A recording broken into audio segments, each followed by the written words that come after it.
Bonjour tout le monde.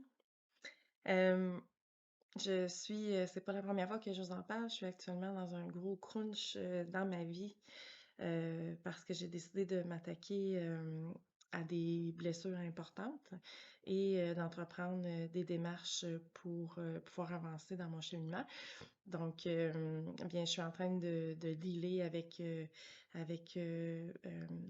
agression sexuelle que j'ai vécue dans le passé et aussi de la violence de la violence que j'ai subie dans une relation conjugale. Et pour ça, bien, j'ai fait des demandes à l'IVAC afin de pouvoir recevoir, entre autres, un soutien psychologique parce que pour être capable de crever l'abcès, ça prend quand même un accompagnement. Alors, et aussi pour l'agression sexuelle, je suis en train de faire des démarches avec la police. Donc, je vis beaucoup de choses en même temps.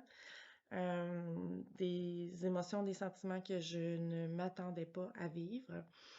Entre autres des flashbacks à répétition, mais des flashbacks des événements, mais aussi des flashbacks de toutes sortes de mini, peut-être pas si mini que ça, mais en tout cas d'autres traumatismes que j'ai eu aussi. Je me sens à fleur de peau, j'ai envie de pleurer souvent, j'ai besoin de liberté, ça crie en dedans de moi, j'accepte aucune, j'ai de la difficulté à tolérer les restrictions, les limites, les cadres en ce moment, donc c'est quand même assez particulier à vivre. Puis ben, comme je fais pas les choses à moitié, ben, j'accepte d'embarquer dans ce processus-là, puis d'essayer de le vivre le plus sainement possible.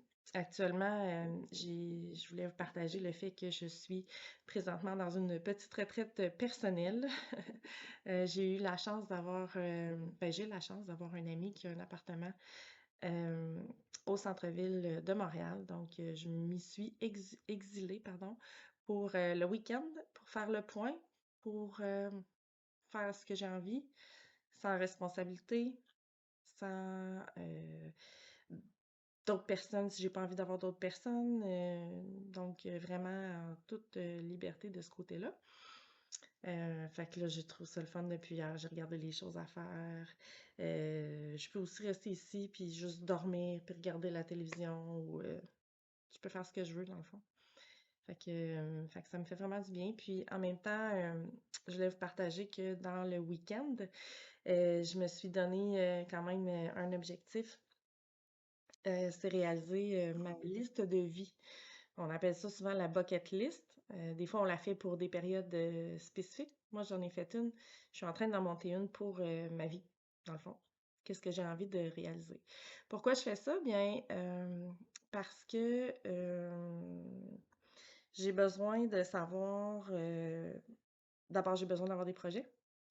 Je suis quelqu'un qui aime ça, se sentir évidemment vivante, de sentir, j'aime la nouveauté, donc je voudrais pas qu'il y ait d'obstacles à pouvoir, obstacles, là, j'entends pas genre la maladie ou quoi que ce soit, mais je parle plus des obstacles de personnes, de, de situation financière même aussi, qui ferait en sorte que je ne pourrais pas réaliser ces rêves-là. Donc, j'ai besoin de le faire, de me mettre au clair, voir où est-ce que je suis rendue. Ça m'aide aussi à faire un bilan de mes besoins, de ce vers quoi j'ai envie d'aller. Je ne serai pas dans cette période de caca-là toute ma vie. Donc, il y a une nouvelle vie qui va commencer après, avec une Emmanuel version probablement 5.0 ou quelque chose comme ça. Évidemment, tout le monde change. J'ai eu des périodes vraiment marquées de grands changements à quelques reprises dans ma vie. Donc, étant donné les épreuves, évidemment, vous le savez, vous en vivez, tout le monde a sa croix à porter.